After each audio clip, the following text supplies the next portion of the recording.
The only conclusion we can draw from the rejection is that Her Majesty's government considers a Malayan appointed by the Federation of Malaya a less reliable protector of British interests in Singapore than a British appointee. Up till that point, I think everything was clear-cut. Mr. Marshall said in very picturesque language about Christmas puddings and arsenic sauce and lepers and general sordid and morbid subjects of that nature, that he would have nothing to do with it. Well, I'm not as flamboyant an orator as Mr. Marshall, but I generally agree with the attitude of rejection, or attitude of refusal to move from our stand, which he, in quite an emotional outburst, demonstrated after the conference. But now, today, you have speculation of new talks, new proposals for compromise and settlement. I think the London Times this morning said that the PAP was not a party to this new moves. They can take it official from the PAP that we will be no party to any such madness. This is not the way to conduct the affairs of a country. If there was to have been a compromise or some solution arrived at between the two opposing points of view, it should have been done before the breakdown, before the outburst, before the cries and the tears and the weeps and the heartrending.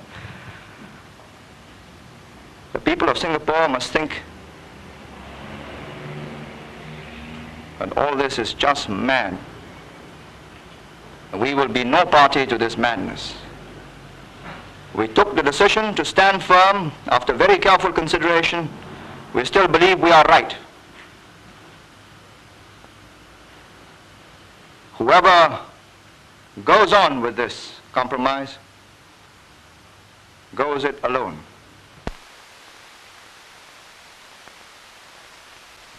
The British government has said she wants 4 out of 7 in the Defence and Security Council, which will promulgate all these laws and regulations from London. And that's a principle she's not going to budge from. And I think Mr. Leonard Boyd's statement in the House and his answers to questions yesterday made it quite clear that he's not budging from that. And that was a principle we rejected.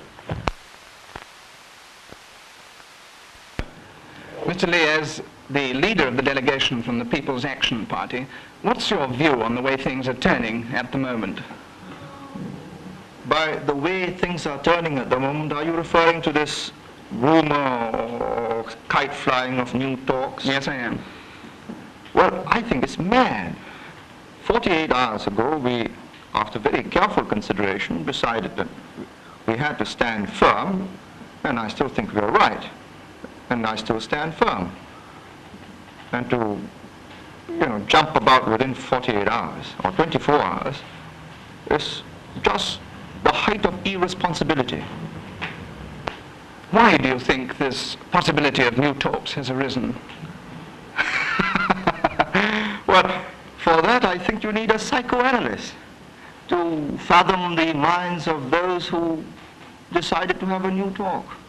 Within 48 hours or 24 hours of deciding that they were right in rejecting the offer. What's your view of what the delegation should have done? You mean after the breakdown of the talks? Mm-hmm. I think the only decent, respectable thing any self-respecting politician could have done was to have gone back to the people of Singapore and placed the case before them. And if subsequently, be it 3 months, 6 months, 9 months or a year, it is possible to find a way out, and the British government shows that it is in fact relenting from the stiff and firm stand it now takes, that it must have the last word on the Defence and Security Council, which is going to decide what are matters of internal security and what are matters of internal security which it is going to override in its imperial interest, then we can talk again. Will your party be inclined to take any part in new talks if they should open? It depends upon the circumstances. I think very difficult for me now to say in 6 months' time what the conditions would be and what the moves from the British government would be. I mean in London at the moment.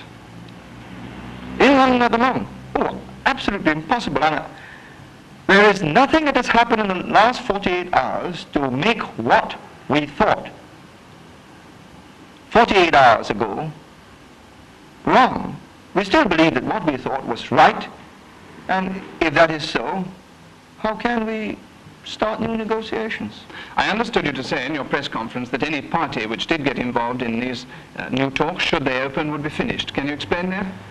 You know, if I were Mr. David Marshall, Chief Minister of Singapore, with the command of pictorial phrases, I would say today is the day of humiliation for Singapore. If I were a citizen of Singapore, I would feel humiliated, disgraced, that people in whom I have reposed my trust and confidence could act in this way and make fools of me.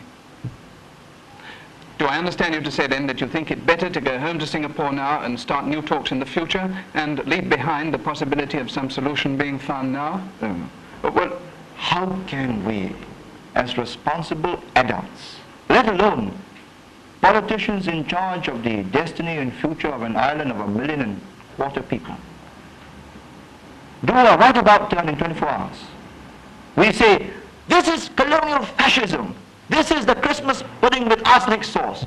And you do a right about double somersault and say, oh, but after all, really, I didn't mean that. Let's talk again.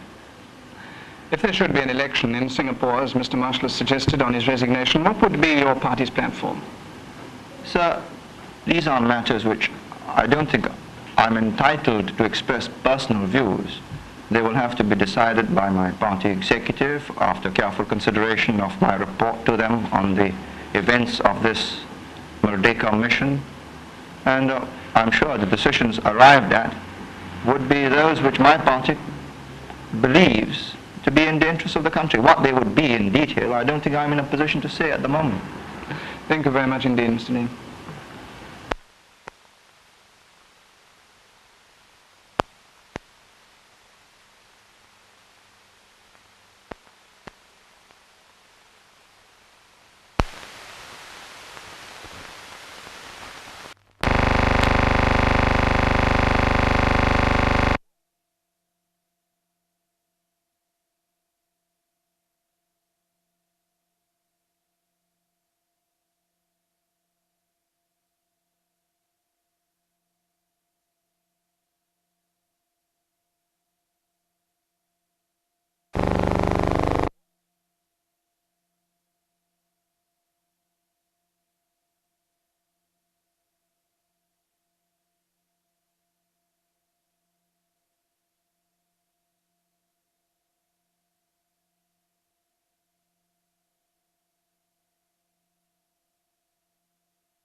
People of Singapore, we came to London full of hope, full of faith in the justice and the reasonableness of the people of England. I believe the people of England are with us, but we met a government whose ability was concentrated in the head and who had no heart to see the justice of our desire for human equality, nor the good sense and the imagination and the courage to recognize that they can only keep their interests in Singapore if they were to seek to be friends with us through proper cooperation. I cannot tell you how hard we have struggled, how much we have hoped, and how deeply sorry we are to have failed. I ask of you to have courage and to believe that though there is a section of England that considers the people of Singapore must remain slaves so long as they require Singapore as a base for the so-called free world, refusing freedom to us. There are other people in England, and it may well be our travail will be short-lived if we have courage, if we have unity, and if we maintain our basic decency and seek evolution to freedom through peaceful methods. People of Singapore, in this hour that is the death of a great opportunity, I still say, Merdeka!